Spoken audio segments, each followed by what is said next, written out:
In November of 1957, the Soviet Union told the world a beautiful lie.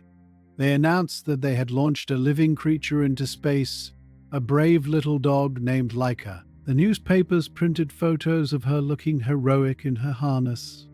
The radio announcers told the public that she was comfortable, that she had plenty of food and water, and that she was circling the Earth, exploring the final frontier for the good of all mankind. They said she would return, or if she didn't return, they said she would fall asleep peacefully after a week of scientific triumph. Millions of people looked up at the night sky, trying to spot the moving star, whispering prayers for the traveler.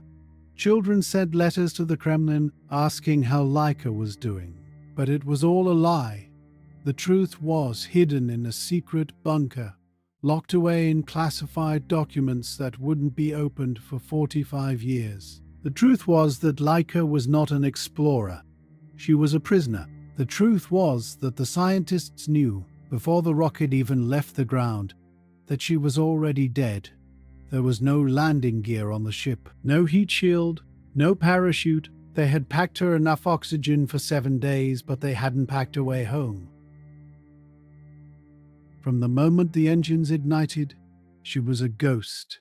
She was a living sacrifice, strapped into a metal tin can, shot into the most hostile environment in the universe with a one-way ticket. This is not the story of a hero's journey. This is the story of a betrayal. It is the story of the absolute heartbreaking trust that a dog places in a human, and how we broke that trust in our race to conquer the stars. Tonight, we peel back the propaganda. We will go back to the freezing streets where she was found. We will walk the corridors of the secret institute, and we will spend the final, quiet hours with the dog who changed history, but paid for it with her life. Let the world around you fade. Let the silence settle. We are going back to Moscow, to the winter of 1957. To understand Laika, you have to understand the world that forged her. Moscow in the late 1950s was a hard city. It was a place of monumental architecture, of stone giants and wide avenues, but also a place of deep, biting cold. Winter arrived early that year. By October, the city was encased in ice. The snow didn't fall softly. It was driven by a wind that originated in the Siberian plains, cutting through the streets like a razor. The sun was a pale, heatless disk that hung low in the grey sky for only a few hours a day before plunging the city back into darkness. In this frozen world, there existed a shadow population. They were the strays, the forgotten ones. There were thousands of dogs roaming the courtyards and alleyways of Moscow. They were the descendants of pets left behind during the war, tough survivors who had learned to navigate the concrete jungle. Nature is a cruel architect. Over generations, the Moscow strays had evolved. They weren't like the purebreds of the West. They had developed thick, dense undercoats to repel the frost. They had strong paws to run on the salted ice, and most importantly, they had developed a supreme intelligence. They knew how to ride the subway to find warmth. They knew which butcher shops threw out bones and which ones threw out boiling water. They knew how to read the eyes of a passing human in a split second. Friend? Enemy? Indifferent? Among this army of ghosts, there was one small female. She was unassuming. If you walked past her, you might not even notice her. She weighed only 6 kilograms, about 13 pounds. She was a Sputnik, a chaotic mix of genetics. She had the curled, brush-like tail of a Spitz or a Husky, which she used as a scarf to cover her nose when she slept. Her ears were large, triangular, and always moving, scanning the wind for danger. Her coat was a patchwork of white and dark brown. She had no name. The street does not give names. On a particularly brutal Tuesday evening, she was sheltering behind a ventilation grate of a large industrial bakery. The air coming from the grate smelled of yeast and warm bread, a cruel taunt to a starving animal. She was hungry Hunger was not an event for her. It was a permanent state of being. It was a dull ache in her stomach that drove her forward when her body wanted to curl up and die. She watched the alleyway with dark, almond-shaped eyes. Most dogs in her position would be aggressive. The streets taught you to fight. If you found a bone, you snarled. If a human came too close, you snapped. But this dog was different. She possessed a strange supernatural calmness, a phlegmatic nature. She didn't waste energy on aggression. She observed. She waited. She seemed to believe, against all evidence, that the world might eventually be kind. She heard the crunch of boots on the snow. 2 men turned the corner. They were dressed in heavy wool coats and fur hats with ear flaps. They carried a pole with a net on the end. The dog catchers.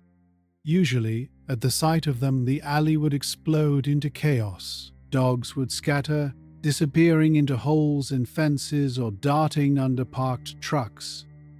But the little white and brown dog didn't run. She stood up. She shook the frost from her coat. She tilted her head. The men stopped. They were surprised. "Look at that one of the men said, his breath steaming in the frigid air. "She's not running. She's small," the other said. "Female. Perfect size." They were not looking for pets. They were recruiters for the Ministry of Defense. They had a shopping list. Female, easier to design a spacesuit for. Small, to fit in the rocket. Stray, tough enough to survive. One of the men reached into his pocket. He pulled out a piece of sausage. The smell hit her instantly. Meat. Salt. Fat. It was overwhelming. The man crouched down. He held out the hand. "Come here, little one. Come here." This was the moment. The crossroads of destiny. Her instincts, honed by generations of survival, screamed at her to run. Humans are dangerous. Nets are traps. But her heart, her strange, trusting heart, made a different choice. She took a step forward. Her tail gave a tentative, low wag. She wanted the food, yes. But more than that, she wanted the warmth. She wanted to be touched. She walked right up to the man. She took the sausage gently from his fingers, careful not to bite him. He grabbed her scruff. It wasn't violent, but it was firm. She didn't struggle. She didn't bite. She simply went limp, accepting her fate. They lifted her into the back of a truck. It smelled of gasoline and wet fur. There were other dogs there, shivering in the dark. The engine roared to life. The truck rattled over the cobblestones. She looked out through the slats of the truck bed, watching the bakery disappear, watching the only world she had ever known fade into the snowy night. She thought she was being taken to a pound. She didn't know she was being taken to the history books. The truck drove for an hour, leaving the chaotic center of Moscow and entering the restricted zones on the outskirts. It stopped at a compound surrounded by high fences and armed guards. The Institute of Aviation Medicine. To a stray dog, this place was a sensory overload. She was taken out of the cold and brought into a room with bright fluorescent lights and white-tiled walls. The air was warm, so warm it almost made her sleepy instantly. She was placed in a bathtub, warm water. Soap. Imagine the sensation for a creature who has lived in filth and ice. The warm water soaking into her frozen muscles. The dirt of the city washing away. Hands scrubbing her skin, not to hurt, but to clean. She stood perfectly still, closing her eyes, letting the water run over her ears. When she was dried, her coat fluffed up. She was white as snow, soft as silk. They weighed her. 6 kilograms. They measured her height, 35 centimeters. They checked her heart, her lungs, her teeth. Healthy, the doctor said. Undernourished but strong. They took her to a kennel. It was clean. There was a soft mat on the floor. And then the miracle happened. A bowl of food. Not garbage, not a frozen bone, but a bowl of high-nutrient, meat-based jelly. She ate it politely. She didn't gobble or choke. She wiped the bowl clean and then looked up at the humans, wagging her tail. For the first few weeks, the institute must have seemed like paradise. She had a name now. At first the scientists called her Kudryavka, Little Curly. Some called her Limonchik, Little Lemon. But she had a habit. When she was playing, or when she was greeting the handlers in the morning, she would let out a loud, ringing bark. It was a happy sound, full of life. Woof, woof. She's a barker, one of them said. Laika, the name stuck. Laika, but paradise had a price. Laika soon realized that she was not just a guest. She was a student. She was introduced to the other dogs. There was a whole squad of them. All female, all strays, all small. There was Albina, the veteran. Albina was beautiful and aloof. She had already flown on rockets before. She walked with a swagger. She was the favorite of the administration. There was Mushka, a dark-furred dog who was intense and nervous. Mushka snapped if you came too close to her food. She was terrified of the dark. And then there was Laika.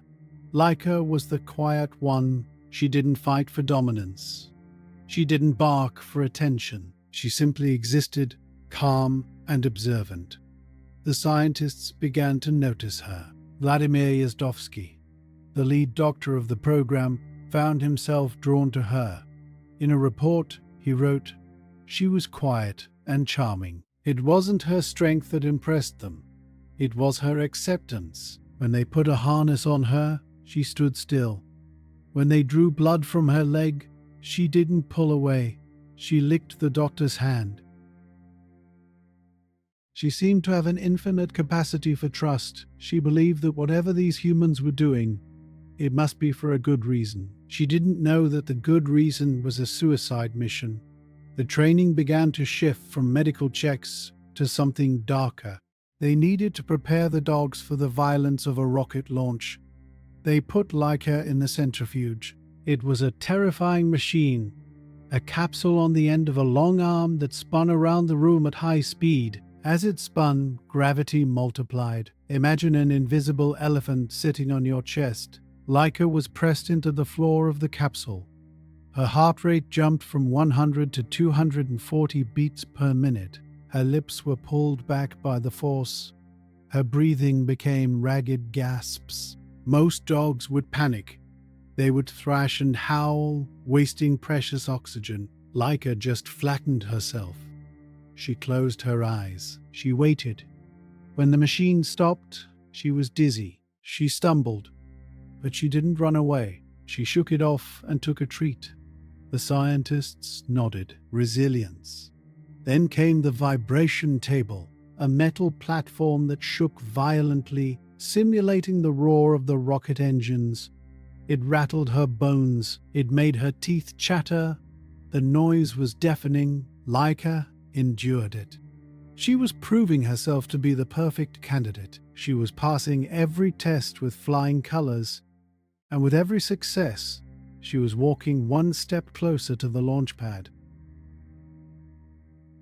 The physical tests were hard, but the psychological tests were harder. The rocket capsule, Sputnik 2, was going to be tiny. The engineers were rushing the design, and there was no room for luxury. The cabin for the dog was a cylinder barely larger than the dog itself. To prepare them for this confinement, the scientists used a method that can only be described as cruel: the isolation chambers. They placed Laika in a small cage. Then, a few days later, they moved her to a smaller one, and then a smaller one, until finally she was in a box where she could not move. She couldn't turn around. She couldn't walk. She could only sit or lie down. She was kept in this box for 20 days. Imagine that. 20 days without stretching your legs. 20 days of staring at a metal wall. The effects on the dogs were severe. Mushka cracked. She stopped eating. She barked endlessly, her mind breaking under the stress. She became aggressive and neurotic. Other dogs became catatonic, staring blankly into space. But Laika adapted. She realized that fighting the box was useless, so she created a small world inside it. She slept. She groomed her paws. She listened to the footsteps of the scientists. She never whined. When Dr. Psych 4 Yazdowski looked through the viewing port, Laika would look back. Her eyes were calm. She would give a small thump of her tail against the metal floor. I am here. I am waiting.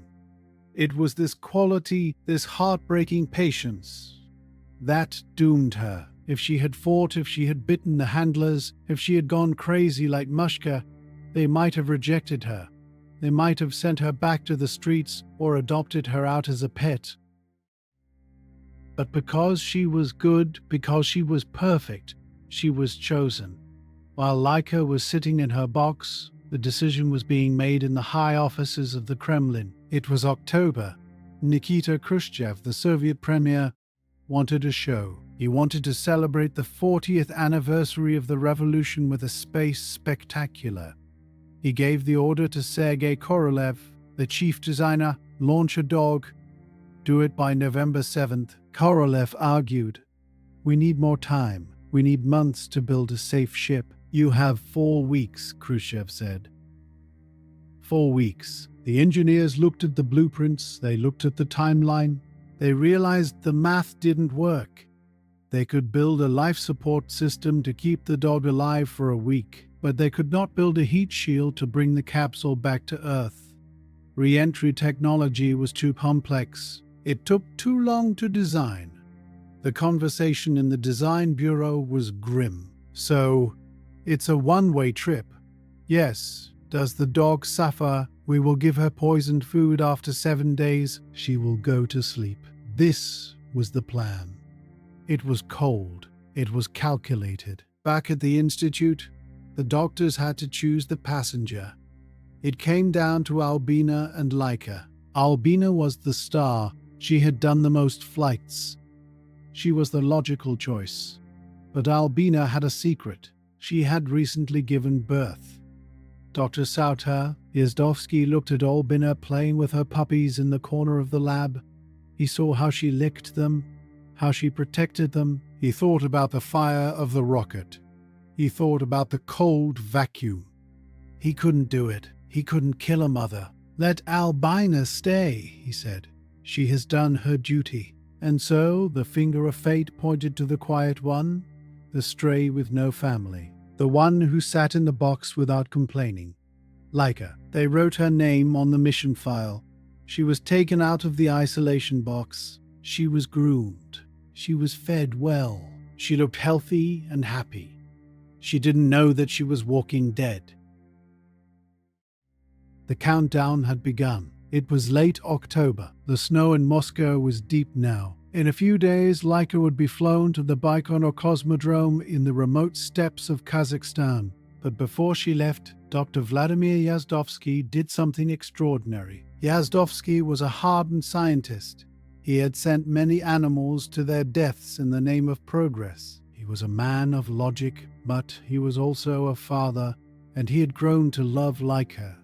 He couldn't stand the sterile goodbye in the laboratory. He wanted to give her something real. He signed Laika out of the facility for the afternoon. He put a leash on her, he walked her past the guards, led her to his personal car, and opened the door. Laika hopped in. She looked out the window with interest as they drove through the snowy streets of Moscow. He drove her to his home, he opened the front door, and let the space dog run into his living room. Imagine the scene. A warm fire crackling in the hearth, a soft Persian rug on the floor, the smell of home cooking. Yazdowski's children screamed with joy. "A dog! A dog!" They ran to her. Yazdowski held his breath. Laika had been in isolation for weeks. She had been poked and prodded. Would she be aggressive? Laika wagged her tail so hard her whole body shook. She licked the children's faces. She rolled on her back, exposing her belly for scratches. She chased a rubber ball down the hallway. her paws skidding on the wood floor. She barked, that happy, loud sound. For a few hours, she wasn't a scientific experiment. She wasn't a symbol of Soviet power. She was just a dog. She ate scraps of roast beef from the table. She drank water from a porcelain bowl. She curled up next to the children on the rug, sighing with contentment. Yazdovsky sat in his armchair, watching her. He watched the rise and fall of her chest. He watched her ears twitch in her sleep. He felt a terrible weight in his heart. He knew exactly what was going to happen to her in 3 days. He knew about the G-forces. He knew about the isolation. He knew about the poison. I wanted to do something nice for her, he later wrote in his diary. She had so little time left to live. It was a moment of pure grace. Laika didn't know the future. She lived entirely in the now, and the now was perfect. She felt loved. She felt safe. She probably thought that she had finally passed the final test, and this was her reward. She had found her pack. As the evening grew dark, the time came to leave. The children hugged her. "Come back soon, Laika," they chirped. "We will play tomorrow." Laika looked at them with adoring eyes. Yazdovsky had to drag her away gently. The drive back to the institute was silent. The snow swirled in the headlights. He led her back to the cold, sterile kennel. He took off the leash. He knelt down on the hard floor and held her face in his hands. He looked into those dark, trusting eyes. "Forgive us," he whispered. He kissed her on the forehead. Then he stood up, walked out, and locked the cage. Laika curled up on her mat. She didn't whine. She closed her eyes and drifted off to sleep, dreaming of the soft rug and the taste of roast beef. She was ready. The next morning they would put her on the plane. The rocket was waiting. The golden cage was about to close forever. There is a place on Earth that feels like it belongs to another planet. It is located in the vast, wind-swept steppes of Kazakhstan. The ground here is flat and brown, stretching out to the horizon in every direction, unbroken by trees or hills. The sky is enormous, a dome of pale blue during the day, and a crushed velvet curtain of stars at night. In ancient times, nomads rode their horses across these plains, navigating by the constellations. They believed this land was the edge of the world. In 1957, it became the center of the world. This is the Baikonur Cosmodrome, the shore of the universe, the place where humanity built a bridge to the sky. On the morning of November 1st, a plane touched down on the concrete strip carved into the steppe. The door opened, and the cold wind rushed in. It smelled of dry grass and rocket fuel. Dr. Yazdovsky stepped out, carrying a small travel crate. Inside the crate was Laika. She had left the warm, carpeted living room in Moscow. She had left the children who played ball with her. Now she was in a desolate wilderness. They drove her to the assembly building. There, lying on its side like a sleeping giant, was the rocket, the R-7, the Semyorka. It was terrifyingly beautiful, a masterpiece of stainless steel and aluminum, 30 meters long. It was designed to carry a nuclear warhead to the other side of the world. But today, its payload was not a bomb. It was a dog. At the very top of the rocket, the engineers were fitting the nose cone. Sputnik 2. It was a rough, cone-shaped capsule, barely 4 meters tall. It looked less like a spaceship and more like a tin can wrapped in foil. Laika was taken to the preparation room. The mood was serious. There were no jokes. The engineers knew the timeline was rushed. They knew the risks. They prepared her with the efficiency of a pit crew. They sponge-bathed her with a weak alcohol solution to disinfect her skin. The smell was sharp and medicinal. Laika sneezed, but she stood still.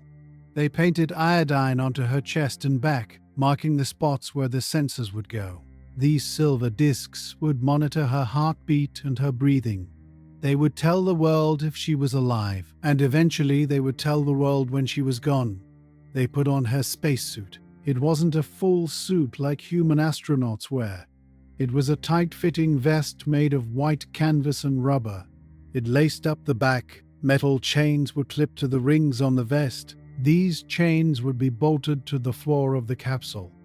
This was the moment of surrender. Once those chains were clipped, Laika's freedom was over. She could stand. She could sit. She could lie down, but she could not turn around. She could not walk. She was now a component of the machine. She looked at the doctors. Her tail gave a small, uncertain wag. She was asking for reassurance. Is this right? Am I being good? One of the technicians, a man who had fed her for weeks, leaned in close. He checked the straps. Then he did something that wasn't in the manual. He kissed her on the nose. "Have a safe journey, little one," he whispered. His voice cracked. He knew she wouldn't be safe. He knew she was never coming back. They lifted her up. They placed her inside the small, felt-padded cylinder of the capsule. The space was tiny. It smelled of rubber, glue, and metal. They engaged the locks. Click, click. She was secured. Then they lowered the heavy metal hatch. The light from the room disappeared. Laika was in the dark. She was alone. Most people think that a rocket launch happens quickly. You get in, the countdown starts, and you go. But for Laika, the ordeal began 3 days before the launch. The engineers needed to seal the capsule and mount it on the rocket well in advance to check the systems. So, on November 1st, Laika was bolted into her tomb. The capsule was hoisted up to the top of the rocket tower. She sat there 30 meters above the ground, swaying slightly in the wind. Inside the capsule, it was silent. She could hear the muffled sounds of the wind howling outside. She could feel the vibration of the gantry. She waited. She was a patient dog. She was used to waiting in alleys for food, or in cages for tests. She expected the door to open after a few hours. But hours turned into a day. The sun rose and set over the steppe. The temperature began to drop. November in Kazakhstan is brutal. At night, the temperature plummeted to freezing. The metal skin of the rocket became icy cold. The cold seeped through the thin walls of the capsule. Inside, Laika began to shiver. Down in the control bunker, the doctors watched the telemetry needles flickering. Heart rate elevated. Muscle tremors detected. "She's cold," Yazdovsky said. They were monitoring her from kilometers away. They could see her suffering, but they couldn't touch her. They couldn't open the hatch. The engineers looked at each other. They were men of science, hardened by the Cold War. But the sight of the shivering dog on the monitor broke through their armor. They decided to break protocol. In the middle of the freezing night, a team of technicians climbed up the launch tower. They dragged a heavy industrial heater and a long rubber hose. They connected the hose to the ventilation port of the capsule. They turned on the heater. Warm air flooded into the small cockpit. Inside, Laika felt the warmth washing over her. She stopped shivering. Her muscles relaxed. She probably looked at the vent where the warm air was coming from. Maybe she wagged her tail. It was a lifeline, a signal that she hadn't been forgotten. For the next 2 days, the ground crew kept the heater running constantly. They took shifts, standing in the freezing wind, just to keep a stray dog warm before they killed her. It is a strange paradox of humanity. We are capable of immense cruelty and immense tenderness at the same time. We will build a machine to send a dog to her death, but we will lose sleep trying to keep her comfortable until the very last second. Laika ate her food from the automatic dispenser, a gelatinous paste rich in proteins and fats. She drank water from the nozzle. She slept. She dreamed perhaps of the streets of Moscow, of the smell of the bakery, of the soft rug in Yazdovsky's house. She didn't know that below her the fuel trucks were arriving. She didn't know that tons of kerosene and liquid oxygen were being pumped into the belly of the beast she was sitting on.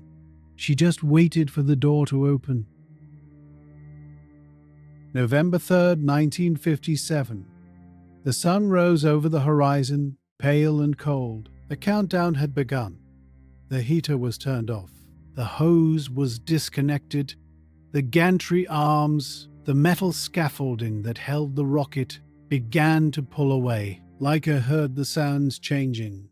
The muffled voices of the men stopped. The heavy thud of boots on metal stopped. Instead, a siren began to wail across the steppe. It was a lonely, mournful sound. Laika's ears perked up. In the city, sirens meant danger. Fire trucks, police. She stood up as far as the chains would allow. Her heart rate began to climb. 100 beats per minute, 120, 140. She sensed the shift in the air. The atmosphere was charged with electricity. Deep below her, valves opened. The fuel pumps spun up to speed. The rocket groaned. As the liquid oxygen flowed into the tanks, the metal contracted and creaked. The whole structure seemed to come alive. It was breathing. Laika felt a low vibration coming through the floor, a hum that vibrated in her teeth and her bones. She panted. She looked around the small cabin, her eyes wide. Where are you? Why aren't you coming? In the bunker, the launch director watched the clock. 10 seconds. Ignition key turned. Pumps to full speed. Ignition. At 5:30 a.m. Moscow time, the world ended. Or rather, a new world began. The 32 engines at the base of the rocket ignited simultaneously. The sound was not a noise. It was a physical weapon. It was a wall of pressure that slammed into the launch pad and reflected upward. Inside the nose cone, it sounded like the end of days. A roar so loud it was beyond hearing. It was just pain. Laika barked, a sharp, terrified yelp. But she couldn't even hear herself. The clamps released. The rocket began to rise. To the people watching from the ground, it was a majestic sight. A pillar of fire lifting slowly into the sky, turning the steppe into gold. But to Laika, it was a catastrophe. Gravity, the force that had held her to the earth all her life, suddenly turned against her. As the rocket accelerated, the G-forces built up. 1G normal weight, 2G. She felt heavy, as if a large dog was sitting on her back. 3G, her legs collapsed. She was pressed flat against the padded floor. 4G. Her skin was pulled back, her lips were stretched into a grimace. Her internal organs felt like they were made of lead. She tried to breathe. Her chest wall was being crushed. Every inhale was a battle against physics. She had to fight to expand her lungs. Her heart rate skyrocketed. Thump, thump, thump, thump. The sensors in the bunker went wild. 220 beats per minute. 240. 260. Her heart was fluttering like a hummingbird's. It was beating 3 times faster than normal. It was the heart of a creature in absolute primal terror. She didn't understand. Why were the humans doing this? Was she being punished? Had she been a bad girl? She closed her eyes tight. She pressed herself into the mat. She endured. The rocket shook violently. The vibration was so intense it blurred her vision. Higher and higher, through the clouds, through the thin air. The sky outside turned from blue to dark indigo. Then, bang! A massive explosion shook the ship. The booster rockets fell away. For a second, the pressure lifted. Laika gasped. But then the core stage engine kicked in, and the hand of gravity slammed her down again. 5 minutes. 5 minutes of crushing weight and deafening noise. It must have felt like a lifetime. And then, just as her heart was about to give out, silence. The engine cut off. The roar vanished instantly. The vibration stopped, and the crushing weight disappeared. Laika floated. She was in orbit. If she hadn't been chained down, she would have drifted in the center of the cabin. Her ears floated up, her fur fluffed out. Dust motes from the floor rose into the air and danced around her in the sunlight. She was the first living creature to experience sustained weightlessness. She opened her eyes. She was alive. She was breathing heavily, panting to cool down her overheated body. She looked around. The cabin was the same. The food tray was the same, but something was different. Her inner ear, the system that controls balance, was confused. It was sending chaotic signals to her brain. Up is down, down is up. You are falling. She felt dizzy, nauseous. She whimpered softly and shook her head. But Laika was a survivor. She was a Moscow stray. She had survived the streets. She would survive this. Slowly, the terror began to fade. The telemetry showed her heart rate dropping, but it dropped very slowly. Usually, after a stress test in the lab, she would recover in 10 minutes. Here, in the void, it took 3 hours for her heartbeat to return to a normal rhythm. This tells us that even though the pain was gone, the stress remained. She knew she was in a strange, impossible place. She ate some food from the dispenser. She drank some water. She began to calm down. She looked out the window. There was a porthole in Sputnik 2. If she turned her head, she would have seen it. The Earth. She didn't see streets or houses. She saw a vast, glowing curve of blue and white. She saw the oceans shimmering. She saw the clouds casting shadows on the continents. She was the first pair of eyes to see our home from the outside. Down below, the radio stations were broadcasting the signal. The world was cheering. Khrushchev was celebrating. But up there, it was just a dog in a box, floating in the absolute silence of the vacuum. She probably thought the hard part was over. The noise was gone. The pain was gone. She was warm. She was fed. Now, she just had to wait for the landing. She settled down on the floor. She tucked her nose under her tail. She waited for the man to come and open the door. But the door was not going to open, and something was wrong with the ship. To understand the tragedy that followed, we have to look at the machine. The rocket design was flawed. The plan was for the capsule, Laika's cabin, to separate from the main rocket body once it reached orbit. The rocket body was huge and hot. It had just burned tons of fuel. The capsule needed to be separated to stay cool. But when Sputnik 2 reached space, the separation failed. One of the explosive bolts didn't fire. The heavy, scorching hot rocket body remained attached to Laika's small tin can. It was like dragging a radiator behind you in the desert. Worse, the insulation was torn. The reflective foil that was supposed to shield her from the sun was damaged. Laika was now in a broken ship. Space is cold in the shadows, but in the sunlight, it is an oven. There is no atmosphere to filter the sun's rays. The sun beat down on the metal skin of the capsule. Inside, the temperature began to rise.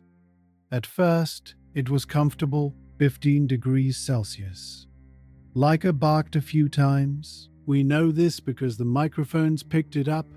A few sharp barks at the dust motes, but then the needle on the gauge began to creep up. 18 degrees, 20 degrees, 25 degrees. The cooling fan kicked in. It whirred furiously, trying to circulate the air, but it was just moving hot air around. The heat from the attached rocket was soaking into the walls of the cabin. It started to get stuffy.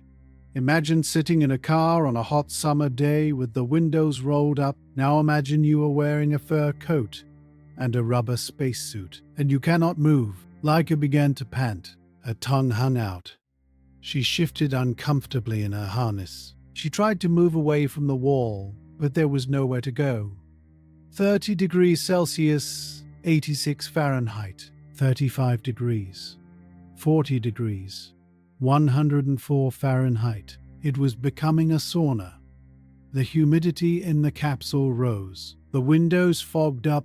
Laika drank water frantically, but it didn't help. Her body temperature was rising. Heat exhaustion is a slow, confusing killer. It makes you tired. It makes your mind foggy. She stopped looking out the window. She stopped eating. She lay flat on the floor trying to find a cool spot. But the floor was hot too. Her heart rate began to climb again. Not from fear, but from biological failure. Her body was trying to pump blood to her skin to cool down, but it wasn't working. She was cooking. Orbit 1, Orbit 2, Orbit 3. 5 hours had passed since launch. The temperature in the capsule was now over 40 degrees Celsius. Laika was fading. She was dehydrated. Her head was pounding. Her limbs felt heavy as lead. Down in the control center, the scientists watched the data with horror. They saw the temperature graph spiking. They saw the irregular heartbeat. They knew there was nothing they could do. They couldn't turn the ship around. They couldn't open a vent. They were helpless observers. "She is suffering," one of them whispered. They turned off the audio feed. They couldn't bear to listen to her whimpering. But up in the silence, Laika wasn't whimpering anymore. She was too weak. She closed her eyes. As the heat took over, her mind began to drift. Maybe in the delirium of heat stroke, the pain faded away. Maybe she hallucinated. Maybe the heat of the capsule felt like the warmth of the bakery vent on a cold winter night. Maybe the darkness of space looked like the shadows of the alleyway. Maybe she heard a voice, "Kudryavka, come here." She saw the green carpet of Yazdovsky's house. She saw the ball rolling down the hallway. She saw the children's hands reaching out to scratch her ears. She tried to wag her tail one last time. It thumped weakly against the hot metal. Her breathing slowed.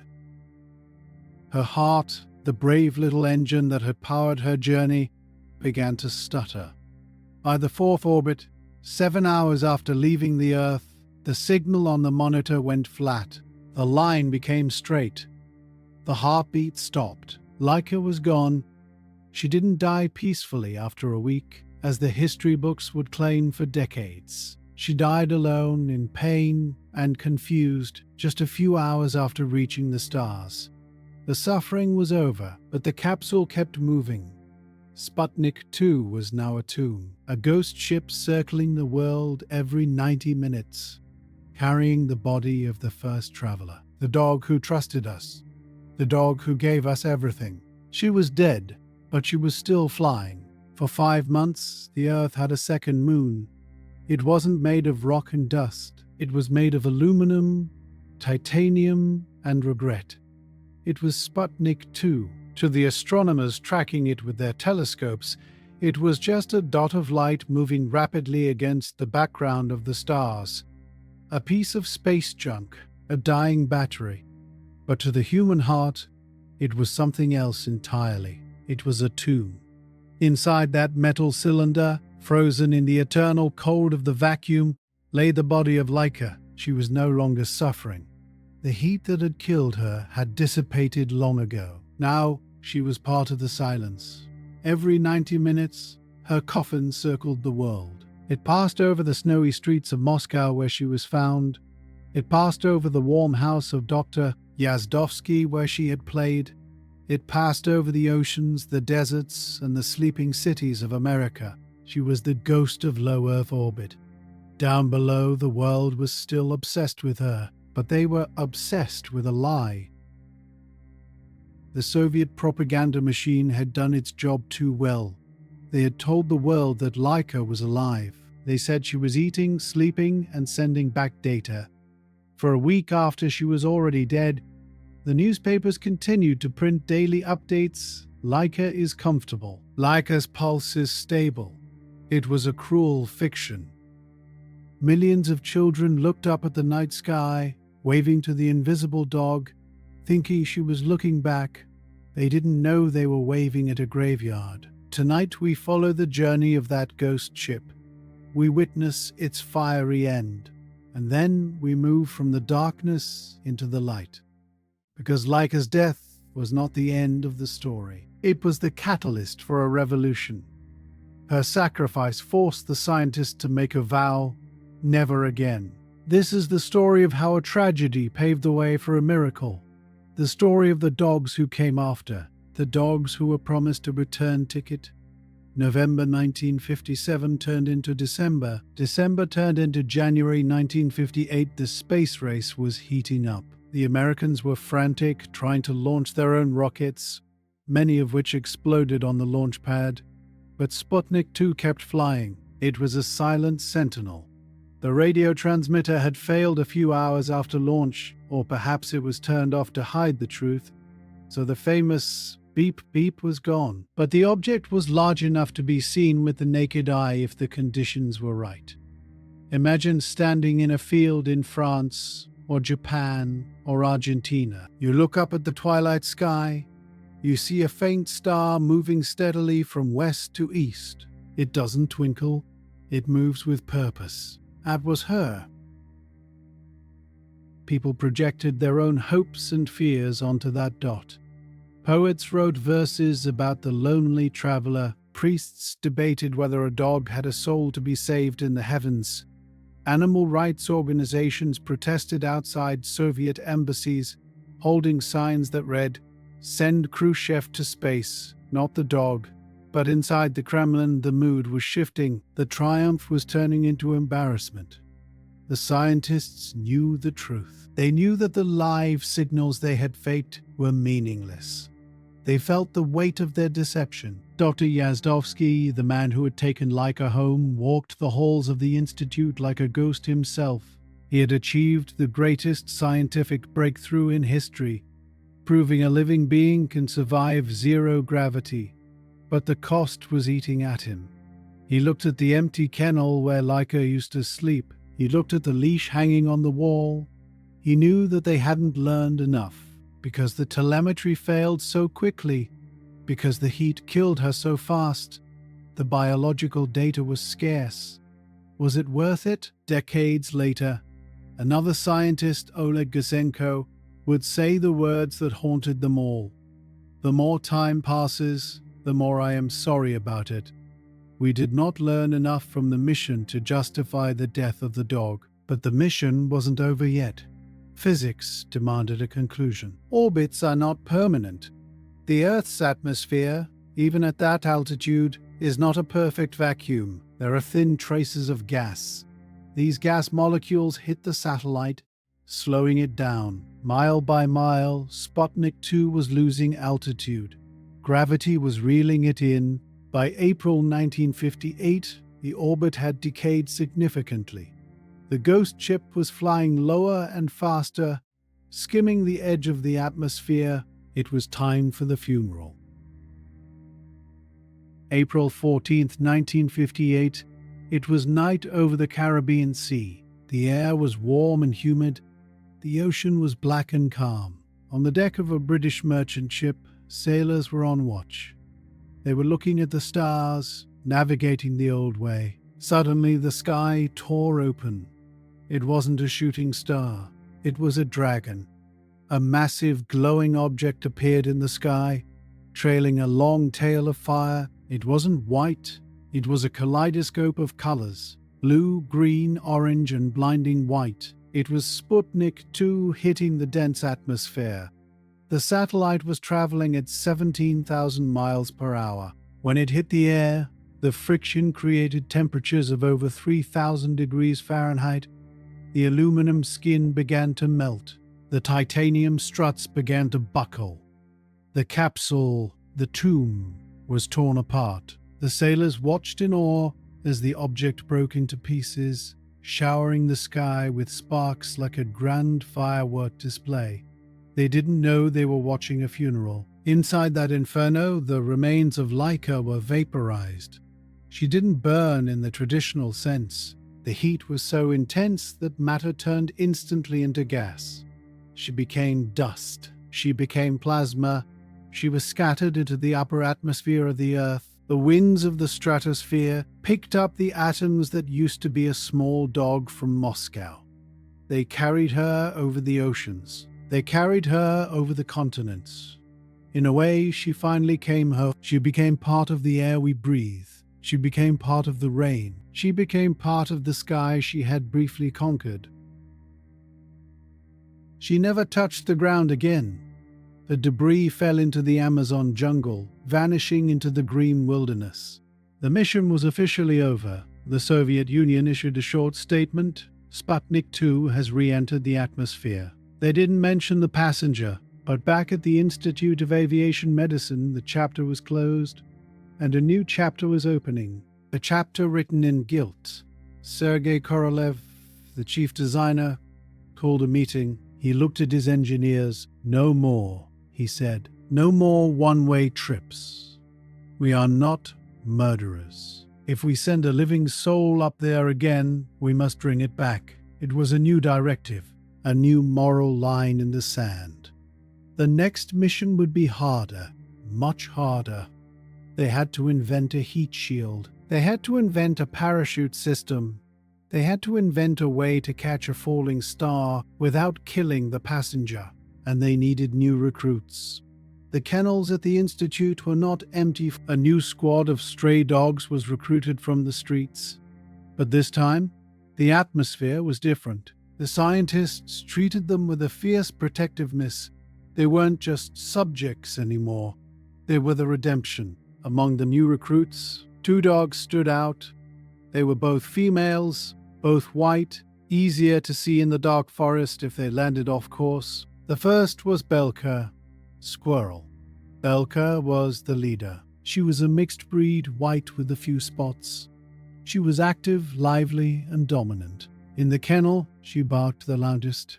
She was the one who investigated new toys first. She was the captain. The second was Strelka, Little Arrow. Strelka was different. She was quiet, shy, and reserved. She had a narrow face and dark spots around her nose. She followed Belka everywhere. If Belka ate, Strelka ate. If Belka slept, Strelka slept. They were a team. The scientist realized that sending a single dog was cruel. Isolation increased stress. We should send them together, the psychologist suggested. They will keep each other calm. So Belka and Strelka were paired up. The engineers built a new Korabel Sputnik spaceship satellite. This one was not a tin can, it was a masterpiece. It had a fully pressurized cabin. It had a window. It had a camera system to watch the dogs on TV. And most importantly, it had a heavy ablative heat shield on the bottom. A thick layer of resin and asbestos designed to burn away and protect the ship during re-entry. It also had an ejector seat. The plan was audacious. Launch them into orbit, keep them there for 24 hours. Then, fire the retro rockets to slow down. Fall back to Earth, and at an altitude of 7 kilometers, eject the dogs in a separate container with a parachute. It was complicated. Thousands of things could go wrong. In July 1960, they tried a test launch with 2 other dogs, Bars and Lisichka. The rocket exploded 28 seconds after liftoff. Both dogs died instantly. Korolev was devastated. He had promised no more deaths, and he had failed again. The pressure was immense. The Americans were getting closer to manned flight. "We try again," Korolev ordered. "But this is the last chance. If this fails, the manned program is cancelled." Belka and Strelka were moved to the launch pad. It was August 1960. The same launch pad where Laika had sat 3 years earlier. The same cold wind, the same terrifying rocket, but this time the vibe was different. Dr. Yazdovsky checked the dogs. He fed them candy. "You are coming back," he whispered to them. "I promise." They were placed in the capsule, side by side. Belka barked at the technicians. Strelka huddled close to her friend. The hatch closed. But this time, the engineers checked the heat shield bolts 3 times. They checked the parachute release 4 times. They were not just launching dogs. They were launching their own salvation. August 19th, 1960, the engines ignited. The roar shattered the silence of the steppe. Belka and Strelka were pressed into their seats. Their heart rates spiked, Belka's to 180, Strelka's to 160. The rocket rose, but this ship was better. It shook less. It was insulated better. 10 minutes later, they were in orbit. And then a miracle happened. For the first time in history, humans could see inside the spaceship. A grainy black and white television image was beamed down to the control center. The scientists gathered around the tiny screen, holding their breath. The image flickered. Static cleared. Static cleared. And there they were, two dogs floating in zero gravity. Belka was spinning slightly, trying to catch her own paws, which were floating up. She looked confused but curious. She barked at the window. Strelka was just hanging there, looking at the camera. "They are alive," someone shouted. For the next 24 hours, the world watched. The dogs ate their jelly. They slept. At one point, as the ship passed over the United States, the radio picked up a signal. But it wasn't a beep. It was a bark. Belka was barking at the universe. It was a message of life. But the hard part was yet to come. The return. On August 20th, the command was sent fire retro rockets. This was the moment of truth. If the angle was wrong, they would burn up like Laika. If the rockets failed, they would be trapped in orbit forever. The ship turned. The engine fired. The capsule slowed down. Gravity grabbed it. It began to fall. Outside the window, the sky turned from black to pink, then to a roaring orange fire.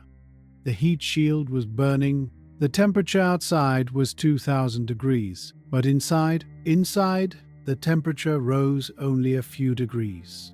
The shield held. At 7 kilometers up, the explosive bolts fired. Bang! The hatch blew off. The ejection container was shot out into the cool air. A giant orange parachute bloomed against the blue sky. The container drifted down gently, swaying in the wind. It landed in a field of sunflowers in the Orsk region of the Soviet Union. A team of rescuers rushed to the scene. They were terrified of what they might find. Were they dead from the G-force? Were they cooked? They opened the hatch, and two white heads popped out. Belka shook herself and barked at the men. Strelka stepped out carefully and sniffed the flowers. They were alive. They were perfect. Dr. Yazdovsky arrived by helicopter. He ran to the dogs. He fell to his knees in the grass and hugged them, tears streaming down his face. "We did it," he sobbed. "We brought them home. It was the happiest day in the history of the space program. The curse was broken. Laika's ghost could finally rest. The technology that killed her had been mastered. The sacrifice had led to this moment. Belka and Strelka became global superstars. They went on world tours. They lived long, happy lives in the Institute, pampered and loved. Strelka eventually had puppies. One of those puppies, a fluffy white dog named Pushinka, was sent as a gift to the White House. She lived with President John F. Kennedy.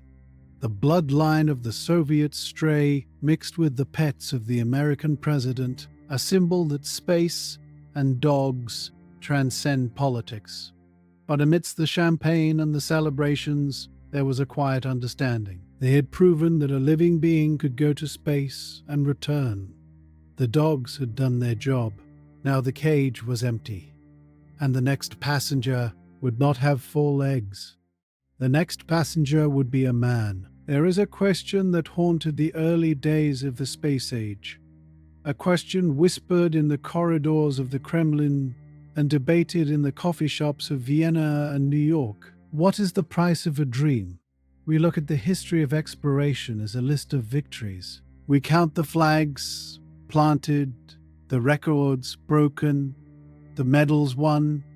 We remember the names of the captains and the kings, but the foundation of history is not built on victory. It is built on sacrifice. Before the first human foot could step onto the grey dust of the moon, 1,000 smaller steps had to be taken. And some of those steps were taken by creatures who didn't choose the journey. By the spring of 1961, the Soviet space program had recovered from the nightmare of Laika's death. They had successfully launched and retrieved Belka and Strelka. They had proven that the fire of re-entry could be survived.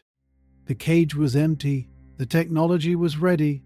The time had come to put the ultimate payload on top of the R-7 rocket, a human being. But as the chosen man walked toward the launch pad on a crisp April morning, he wasn't walking alone. He was walking in the footsteps of a ghost. He knew the history. He knew about the heat. He knew about the panic. He knew that the only reason he had a parachute on his back was because a small white and brown dog had gone up there without one. There is a famous quote attributed to him. A moment of dark humor before the helmet visor snapped shut. He looked at his friends, smiled that famous bright smile, and said, "I don't know if I am the first man in space or the last dog. Tonight, we finish our journey. We will watch the launch of the first human. We will see the Earth through his eyes, eyes that could weep, unlike the dry eyes of a machine. And finally, we will leave the history books behind. We will drift out into the deep, quiet cosmos, where the energy of all living things, dogs and humans alike, returns to the stars. We will find peace in the vastness. The rocket is fueling, the sun is rising, and the legacy of Laika is about to be fulfilled." April 12, 1961, the Baikonur Cosmodrome looked exactly the same as it had on the day Laika launched. The same flat, brown steppe, the same endless horizon, the same smell of wormwood and kerosene. But the passenger was different. His name was Yuri Gagarin. He was 27 years old. He was short, only 1 meter 57 centimeters, which was perfect for the cramped capsule.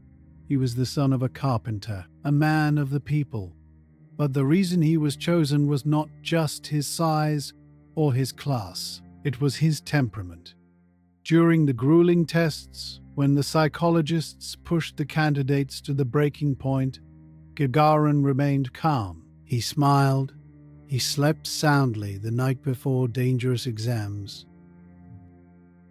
He possessed that same phlegmatic acceptance that the scientists had loved in Laika. He was the human equivalent of the brave stray. The rocket he was riding, Vostok 1, was an evolution of Laika's Sputnik 2. It was cleaner, safer, and more advanced. But it was still, essentially, a metal ball strapped to an explosion.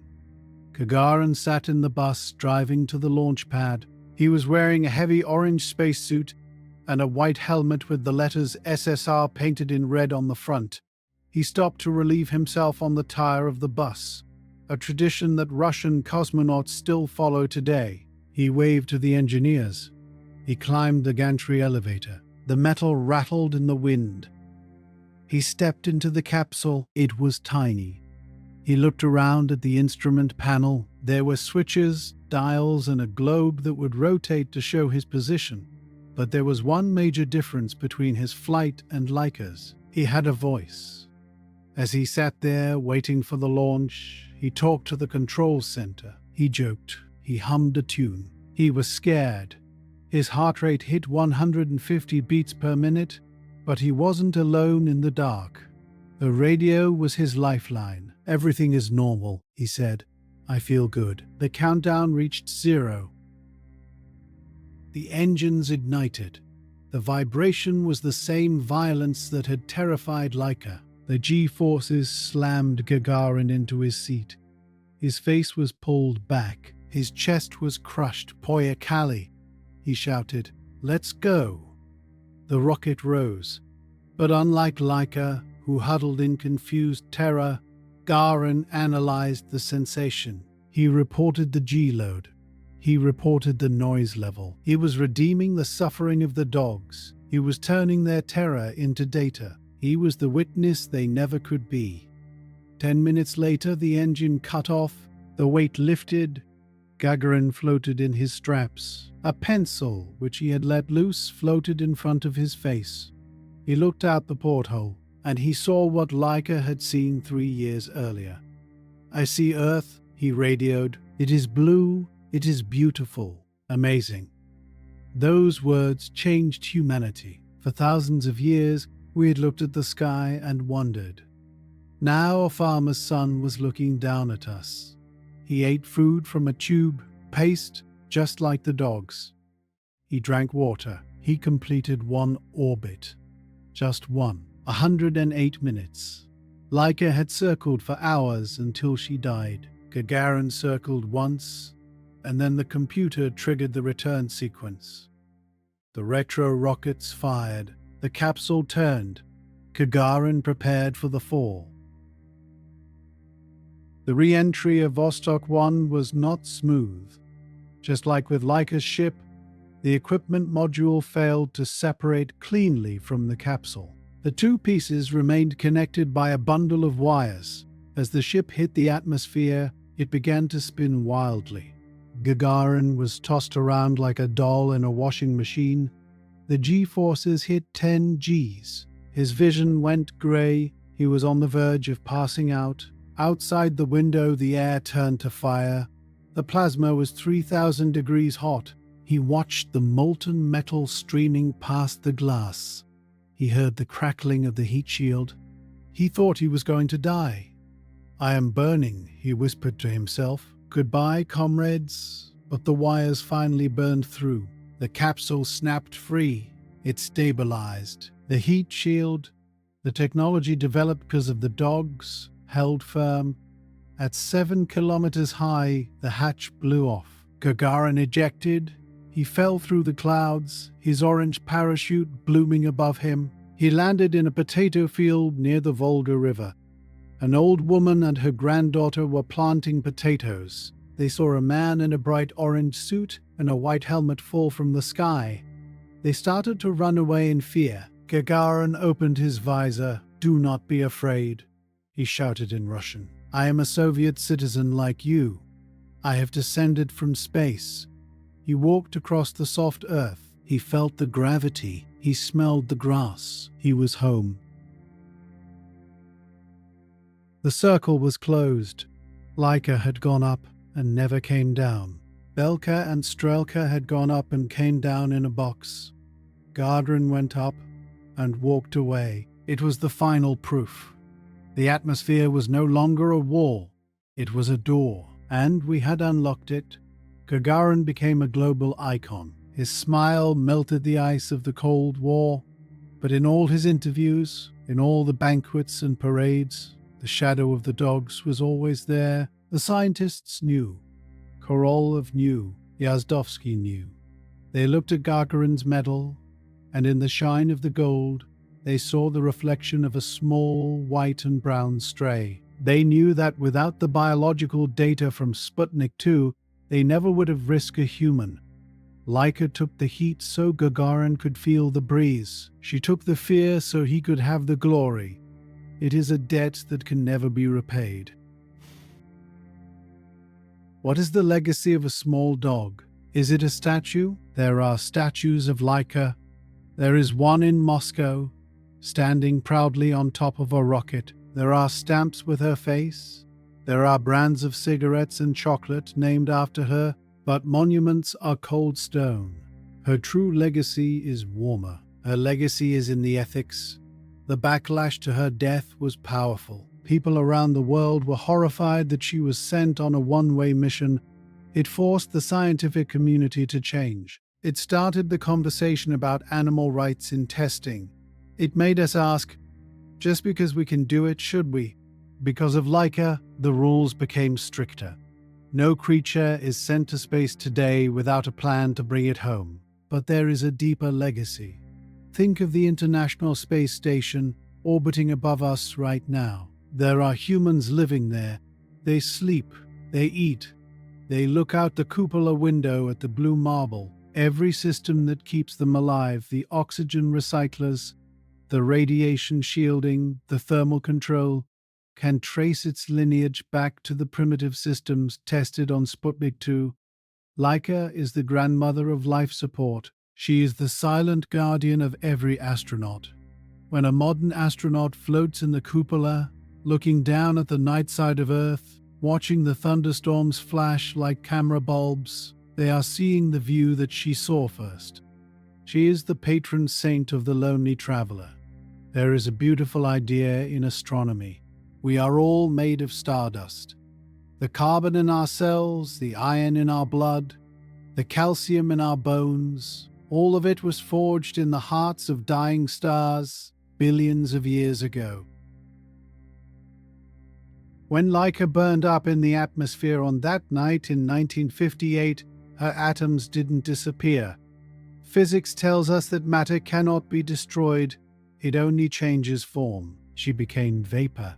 She became part of the high atmosphere. She became part of the shield that protects the Earth from the sun's radiation. In a very literal sense, she is still up there. She is in the wind that buffs the solar panels of the space station. She is in the aurora borealis that dances over the poles. She has returned to the cosmos from which we all came. She is no longer the stray from the cold alley. She is the stardust. Let us drift away from the history now. Let the image of the rocket fade. Let the noise of the launch pad dissolve. Imagine you are floating in the deep quiet, dark. Far below you is the Earth.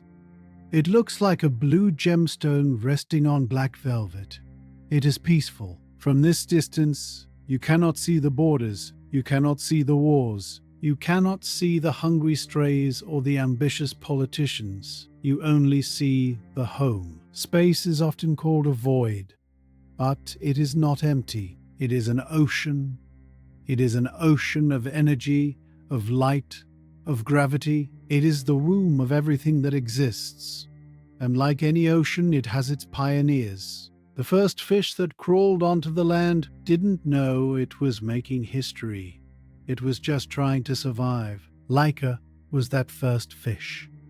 She was the first Earth creature to leave the cradle. It was a painful step, a tragic step, but it was the step that had to be taken. Evolution is not always kind, but it is always moving forward. We humans are explorers by nature. We are driven to see what is over the next hill, across the next sea, beyond the next planet. But we must remember that we rarely walk alone. We bring our companions with us, our dogs, our cats, our horses. They have shared our burdens for thousands of years. They pulled our sled, they guarded our fires, they comforted our children. And when we decided to leave the Earth, they went first. They scouted the path. There is a profound connection between the hand of a human and the paw of a dog. It is a bond older than recorded history. Laika's story is the ultimate expression of that bond. She trusted us to the very end. And in return, we must remember her. Not with sadness, but with gratitude. Imagine her now, not locked in the capsule, but free. Imagine the spirit of Laika released from the metal and the gravity. She is running, but she is not running on dirty ice. She is running on the Milky Way. The stars are like fireflies around her. The comets are balls to be chased. She is warm. She is young. She is fast. She is the little Curly again. She runs past the moon. She runs past Mars. She runs into the deep, endless nebula of the galaxy. She is exploring the universe for us, scouting the way for the day when we will join her. She is the eternal pioneer. The night is deep now. The world around you is asleep. The noise of the day has faded into a distant memory. You are safe. You are warm. You are anchored to the earth by gravity, a gentle blanket that holds you in your bed. Above your roof, the stars are turning. The great clockwork of the universe is ticking slowly, silently, peacefully. Somewhere up there, satellites are passing by. The space station is drifting like a silent ship. They are watching over the world. And in the spaces between the stars, the memory of the first traveler remains. Laika, the good girl, she is not lost, she is everywhere. As you close your eyes, imagine that soft, ringing bark echoing faintly in the silence. Not a bark of fear, but a bark of joy, a signal from the dark. I am here. I am free. It is beautiful. Let go of the heaviness of the day. Let go of the sadness. The universe is vast, but it is not cruel. It holds on to everything. Nothing is ever truly forgotten. Drift into the darkness. Float like a satellite. Weightless, calm. The stars are watching over you. The night is your friend. Sleep now, traveler. The journey is over.